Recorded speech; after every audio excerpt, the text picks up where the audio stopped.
ഇൻട്രൊഡക്ഷനും നമ്മുടെ ഹിസ്റ്ററി കാര്യങ്ങളൊക്കെ കഴിഞ്ഞു. നമ്മൾ ഇനി പൈത്തണും പൈച്ചാം എങ്ങനെയാണ് ഇൻസ്റ്റാളേഷൻ കാര്യങ്ങളൊക്കെ ചെയ്യുന്നത് നമ്മളിവിടെ പൈത്തൺ ആണ് ചെയ്യുന്നത്. ദെൻ അതുപോലെ തന്നെ അത് ചെയ്യാൻ വേണ്ടിയിട്ട് നമ്മളിവിടെ യൂസ് ചെയ്യുന്നത്, അല്ലെങ്കിൽ സ്ക്രിപ്റ്റിംഗ് ചെയ്യാൻ വേണ്ടിയിട്ട് ഇവിടെ യൂസ് ചെയ്യുന്നത് പൈച്ചാമിൻ്റെ സോഫ്റ്റ്വെയർ ആണ്.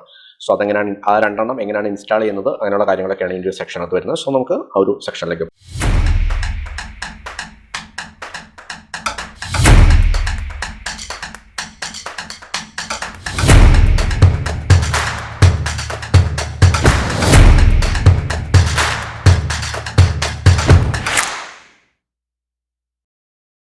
സോ ഇവിടെ നമ്മൾ പൈത്തൺ ഏതെങ്കിലും ഒരു ബ്രൗസർ എടുക്കുക, ഒന്ന് ഇന്റർനെറ്റ് കണക്ട് ചെയ്യുക. ദെൻ നിങ്ങൾ വിൻഡോസ് ആണെങ്കിൽ വിൻഡോസ്, അല്ലെങ്കിൽ ലിനക്സിൽ സപ്പോർട്ട് ചെയ്തില്ല, വിൻഡോസ് മാക്സിലാണെന്ന് എനിക്ക് തോന്നുന്നു പൈച്ചാം സപ്പോർട്ട് ചെയ്യുന്നത്. പൈത്തൺ എല്ലാത്തിനും സപ്പോർട്ട് ചെയ്യുമായിരിക്കും.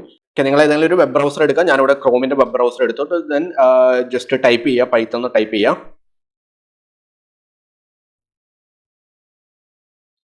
പൈത്തൺ ടൈപ്പ് ചെയ്യുന്നുണ്ടെങ്കിൽ പൈത്തണിന്റെ ഒരു വെബ്സൈറ്റിലേക്ക് വരുന്നുണ്ടാവും. സോ അതിനകത്ത് ഡൗൺലോഡ്സിന്റെ ഓപ്ഷൻ ഉണ്ടാവും, അല്ലെങ്കിൽ അതിന്റെ ഹോം പേജ് എടുക്കുക.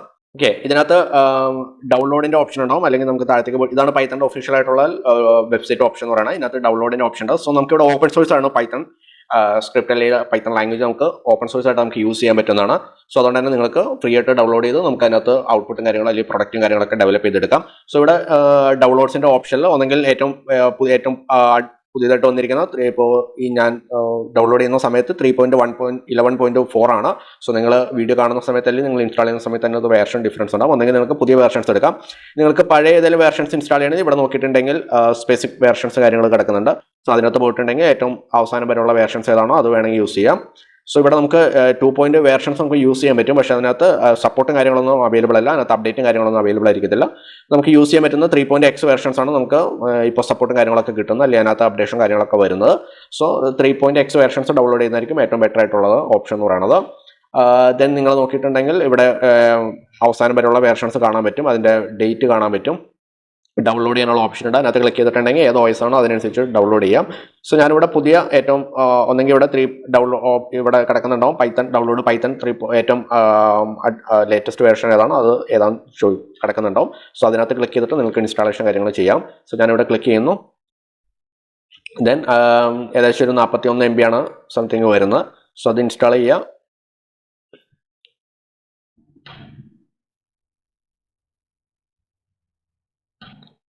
നിങ്ങൾ വിൻഡോസ് ആണെങ്കിൽ വിൻഡോസിനകത്ത് അത് ഇൻസ്റ്റാളേഷൻ കാര്യങ്ങൾ കൊടുക്കുക എങ്ങനെയാണെന്നുള്ളത്.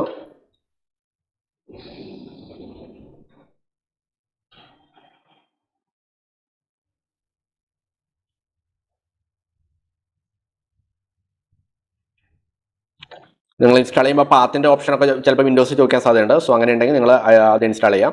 സോ പൈത്തൺ ഇൻസ്റ്റാൾ ചെയ്യുമ്പോൾ അതിനകത്ത് തന്നെ അത് സ്ക്രിപ്റ്റിംഗ് ചെയ്യാൻ വേണ്ടിയിട്ടുള്ള സോഫ്റ്റ്വെയർ IDE അവൈലബിൾ ആയിട്ട് വരുന്നുണ്ട്. പക്ഷെ അത് നമ്മളിപ്പോൾ IDE യൂസ് ചെയ്യുന്നില്ല, കാരണം അതിനകത്ത് നമുക്ക് ഹെവി ആയിട്ടുള്ള ഡേറ്റ പ്രോസസ്സിങ് കാര്യങ്ങളൊക്കെ നമുക്ക് ചെയ്യാൻ കുറച്ച് പാടാണ് അതിനകത്ത് ചെയ്തെടുക്കാൻ. സോ അതുകൊണ്ട് തന്നെ റെക്കമെൻഡ് ചെയ്യുന്നത് പൈച്ചാമിൻ്റെ സോഫ്റ്റ്വെയർ ആണ്. സോ പൈച്ചാമാണ് ഏറ്റവും ബെറ്റർ ആയിട്ടുള്ളത്. സോ അത് ഇൻസ്റ്റാളേഷൻ കാര്യങ്ങൾ ചെയ്തിട്ടുണ്ടെങ്കിൽ അത് ക്ലോസ് ചെയ്യാം. ദെൻ നിങ്ങൾ വിൻഡോസിലാണെങ്കിൽ വിൻഡോസിലനുസരിച്ച് ആ പൈത്തണിൻ്റെ ആ ഒരു ഇത് ഇൻസ്റ്റാൾ ചെയ്യാം. ദെൻ നമുക്ക് സ്ക്രിപ്റ്റിംഗ് കാര്യങ്ങളൊക്കെ ചെയ്യാൻ വേണ്ടിയിട്ടൊരു സോഫ്റ്റ്വെയർ അല്ലെങ്കിൽ IDE ആവശ്യമാണ്. നമ്മൾ പൈത്തണിനകത്ത് തന്നെയുള്ള സ്ക്രിപ്റ്റിംഗ് വെച്ചിട്ട് നമുക്ക് ഹെവി ആയിട്ടുള്ള ആപ്ലിക്കേഷൻസ് ഒക്കെ നമുക്ക് ചെയ്തെടുക്കാൻ കുറച്ച് പാടാണ്. സോ അതുകൊണ്ട് തന്നെ ഞാനിവിടെ പൈച്ചാം യൂസ് ചെയ്യണം. പൈച്ചാം എന്ന് പറഞ്ഞാൽ ജെറ്റ് ബ്രെയിൻ എന്ന് പറയുന്ന ഒരു കമ്പനിയുടെ പ്രൊഡക്റ്റ് ആണ്, അല്ലെങ്കിൽ സോഫ്റ്റ്വെയർ സൈഡാണ് പൈച്ചാം എന്ന് പറയുന്നത്. സോ പൈച്ചാം എന്ന് സെർച്ച് ചെയ്യുക നിങ്ങളുടെ ബ്രൗസറിനകത്ത്. അന്നേരം ജെറ്റ് ബ്രെയിൻ്റെ ഒരു കമ്പനിയുടെ അവരുടെ ഒരു വെബ്സൈറ്റ് വരും. സോ ഇത് നമുക്ക് ഓപ്പൺ സോഴ്സ് ആയിട്ട് നമുക്ക് ഫ്രീ ആയിട്ട് യൂസ് ചെയ്യാം. അതിന്റെ പ്രീമിയം വേർഷൻ ഉണ്ട്, അല്ലെങ്കിൽ ഫ്രീ വേർഷൻസ് ഉണ്ട്. ഓക്കെ, ഇവിടെ ഡൗൺലോഡിന്റെ ക്ലിക്ക് ചെയ്തിട്ടുണ്ടെങ്കിൽ നമുക്ക് അതിന്റെ പ്രൊഫഷണൽ വേർഷൻ ആയിരിക്കും വരുന്നത്. അത് 30 ദിവസത്തേക്ക് ട്രയൽ വേർഷൻ ആയിരിക്കും. അപ്പോൾ നമുക്ക് ചിലപ്പോൾ ലൈസൻസ് ആക്ടിവേറ്റ് ചെയ്യാൻ പറ്റത്തില്ല, അല്ലെങ്കിൽ നമുക്കത് ഡൗൺലോഡ് ചെയ്യുന്ന സമയത്ത് നമുക്ക് അതിന്റെ ലൈസൻസ് ഒക്കെ ആക്ടിവേറ്റ് ചെയ്യേണ്ടി വരും. അന്നേരം പേയ്മെന്റും കാര്യങ്ങളൊക്കെ കൊടുക്കേണ്ടി വരും. സോ അതുകൊണ്ട് നമുക്ക് ഫ്രീ ആയിട്ടുള്ള വേർഷൻ ചെയ്യാം. സോ ഞാനിവിടെ ബാക്ക് ചെയ്യുവാണ്. ബാക്ക് ചെയ്തിട്ട് ഏറ്റവും അടിയിലേക്ക് വന്നിട്ടുണ്ടെങ്കിൽ ഇവിടെ പ്രൊഫഷണൽ വേർഷനും കമ്മ്യൂണിറ്റി വേർഷൻ കാണാൻ പറ്റും. പ്രൊഫഷണൽ വേർഷനിൽ എല്ലാ ഫീച്ചേഴ്സ് അവൈലബിൾ ആയിരിക്കും. നമുക്ക് വെബ് ഡെവലപ്മെന്റ് യൂസ് ചെയ്യാം, സയന്റിഫിക് ടൂളിന് യൂസ് ചെയ്യാം, വെബ് ഫ്രെയിം വർക്കിന് യൂസ് ചെയ്യാം, പൈത്തൺ പ്രൊഫൈലിന് യൂസ് ചെയ്യാം. അങ്ങനെ കുറേ SQL സപ്പോർട്ടും കാര്യങ്ങളൊക്കെ, ഡേറ്റാബേസ് SQL സപ്പോർട്ടൊക്കെ നമുക്ക് പ്രൊഫഷണൽ എഡിഷൻ വേർഷനിൽ നമുക്ക് അവൈലബിൾ ആയിരിക്കും. സോ കമ്മ്യൂണിറ്റി വേർഷനിൽ നമുക്ക് ആ കാര്യങ്ങളൊക്കെ നമുക്ക് യൂസ് ചെയ്യാൻ പറ്റത്തില്ല. സോ നമ്മൾ കമ്മ്യൂണിറ്റി വേർഷൻ ഇൻസ്റ്റാൾ ചെയ്യണം. അതിന് വേറെ പേയ്മെന്റും കാര്യങ്ങളും കൊടുക്കേണ്ടതില്ല, ഫ്രീ ആണ്, ബിൽറ്റ് ഇൻ ഓപ്പൺ സോഴ്സ് ആണ്. സോ അതുകൊണ്ട് തന്നെ ഞാനിവിടെ കമ്മ്യൂണിറ്റി വെർഷൻ യൂസ് ചെയ്യണം. സോ കമ്മ്യൂണിറ്റി വെർഷൻ നിങ്ങളുടെ വിൻഡോസ് ആണെങ്കിൽ വിൻഡോസിൻ്റെ പ്ലാറ്റ്ഫോമിൽ ഡൗൺലോഡ് ചെയ്യാം. ഞാനിവിടെ മാക്കിൻ്റെ ഓയിസിൽ കമ്മ്യൂണിറ്റി വെർഷൻ ക്ലിക്ക് ചെയ്തിട്ടുണ്ടെങ്കിൽ ഡൗൺലോഡിങ് ചെയ്യും. ഏകദേശം 528 MB സംതിങ് ആണ് വരുന്നത് കമ്മ്യൂണിറ്റി വെർഷനിൽ വരുന്നത്. സോ അത് നിങ്ങൾ ഇൻസ്റ്റാൾ ചെയ്യുക ഡൗൺലോഡ് ചെയ്തിട്ട്. സോ അവിടെ ഡൗൺലോഡിങ് കംപ്ലീറ്റ് ആയിട്ടുണ്ട്. ദെൻ നിങ്ങളുടെ വിൻഡോസിലാണെങ്കിൽ വിൻഡോസിൽ എങ്ങനെയാണോ നിങ്ങൾ വിൻഡോസ് യൂസ് ചെയ്യുന്നവരുണ്ടെങ്കിൽ വിൻഡോസിൽ അതിനനുസരിച്ച് യൂസ് ചെയ്യാം. ഞാനിവിടെ ഓൾറെഡി ഇൻസ്റ്റാൾ ചെയ്ത് കിടക്കുന്നുണ്ട്. സോ അതുകൊണ്ട് തന്നെ കീബോർഡ് റീപ്ലേസ് കൊടുക്കുക.